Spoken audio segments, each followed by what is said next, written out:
Halo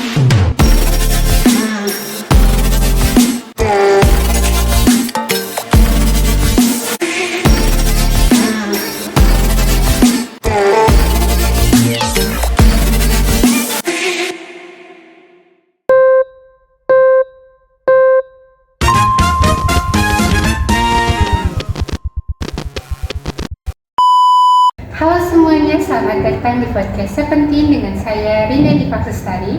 Podcast ini merupakan tempat di mana kita akan membahas kepemimpinan masa depan dengan cara yang relevan dan tanpa basa-basi. Hari ini kita akan ngomongin topik yang makin penting di era digital, yaitu transformasi kepemimpinan dalam menghadapi perubahan dan inovasi organisasi. Saya di sini tidak sendiri loh teman-teman. Sudah ada narasumber yang membersamai saya, yaitu Kak Rara Rahmawati. Halo Kak Rara. Halo. Baik, Kak Rara, kita langsung to the point saja ya. Oke. Sekarang ini banyak kan organisasi bicara soal transformasi kepemimpinan. Menurut Kak Rara nih, apa sih sebenarnya yang terjadi itu? Boleh dijelaskan? Jadi kan sekarang kita ini hidup di era disrupsi ya, yang dimana perubahan itu bisa terjadi dengan cepat, kompleks, dan gak selalu bisa diprediksi gitu. Mulai dari teknologi, globalisasi, pandemi, ini bikin organisasi harus adaptif banget. Nah, kepemimpinan lama yang hanya ngatur dari atas, sekarang tuh udah gak cukup lagi. Pemimpin yang hari ini itu harus bisa jadi change agent atau agen perubahan, yang dimana bukan cuma ngasih arah aja, tapi juga bantu orang-orang di dalam organisasi buat jalan bareng-bareng dalam mengalami perubahan yang sekarang. Nah, baik. Nah, Kak Rara, dalam artikel yang dibuat ini kan menyebutkan ada 3 pendekatan utama dalam mengelola perubahan. Bisa dijelaskan satu-satu nggak apa aja sih itu tuh? Boleh. Jadi ada 3 fondasi nih dalam menghadapi perubahan. Yang pertama itu ada organisasi belajar dari Peter Senge.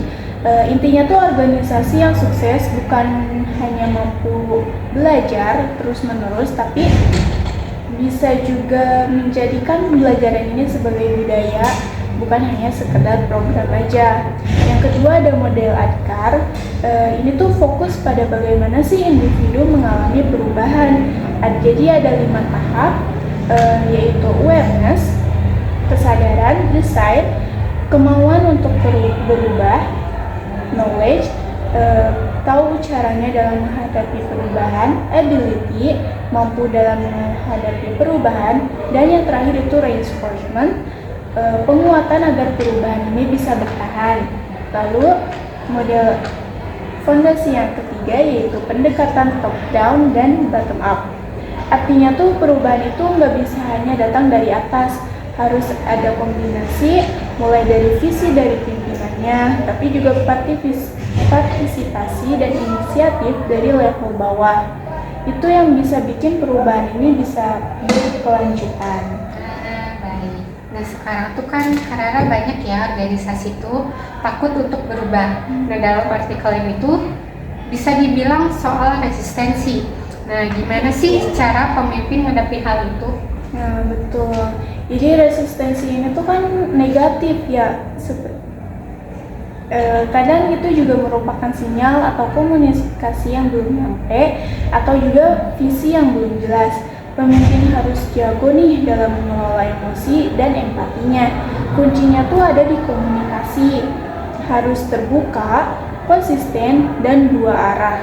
Juga melibatkan orang dalam proses biar mereka ngerasa punya peran, bukan cuma jadi objek perubahan aja. Gitu ya. Nah, kita sekarang tuh kan kebanyakan ada yang kerja di rumah ya, kerja dari mana aja. Nah, itu tuh apa sih dampaknya buat kepemimpinan? Mulai dari struktur organisasi ya yang makin virtual, terus terdesentralisasi juga. Artinya tuh pemimpin harus jago dalam remote leadership atau ngatur kepemimpinannya nih. Nggak bisa lagi pakai gaya kontrol, terus mereka harus bisa juga membangun kepercayaan dengan bawahannya, khususnya ya koordinasi dan juga kolaborasi dari jarak jauh. tools digital jadi penting juga nih, tapi yang lebih penting adalah kepekaan dalam membangun human connection atau hubungan antara pekerja gitu lewat medium digital. Baik. Nah, Clara, setelah saya baca-baca dari artikel yang dibuat, Betul. itu tuh ada satu studi kasus yang menarik nih dalam artikel ini, yaitu tentang Amazon. Ya, Bisa kan diceritakan seperti apa?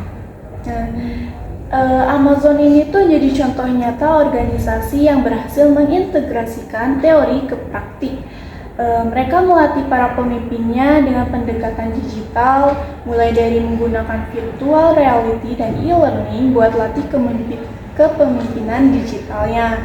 Lalu menerapkan model ADKAR untuk membantu tiap individu melalui proses perubahan.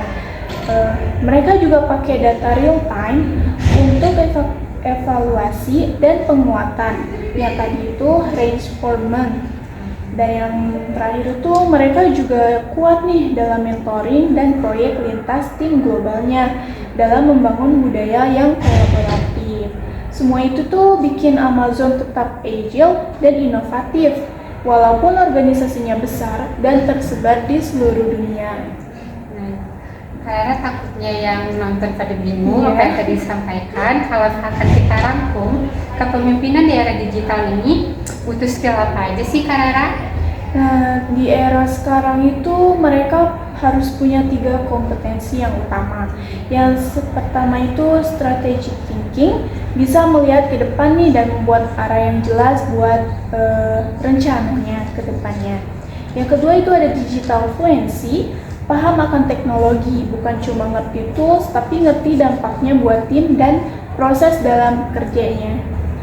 Yang terakhir itu emotional dan collaborative intelligence, bisa membangun koneksi manusia, memberi makna pada pekerjaan, dan membentuk budaya belajar yang inovatif. Nah, baik. Jadi bisa kita simpulkan ya bahwa transformasi organisasi itu bukan soal mengganti sistem. Ini soal mengubah cara kita bekerja, berpikir, dan berinteraksi. Pemimpin punya pesan sentral. Mereka harus jadi katalisator perubahan, bukan pengontrol, tapi fasilisator pembelajaran dan inovasi. Dan ini semua butuh pendekatan yang kolaboratif, adaptif, dan juga sangat manusiawi.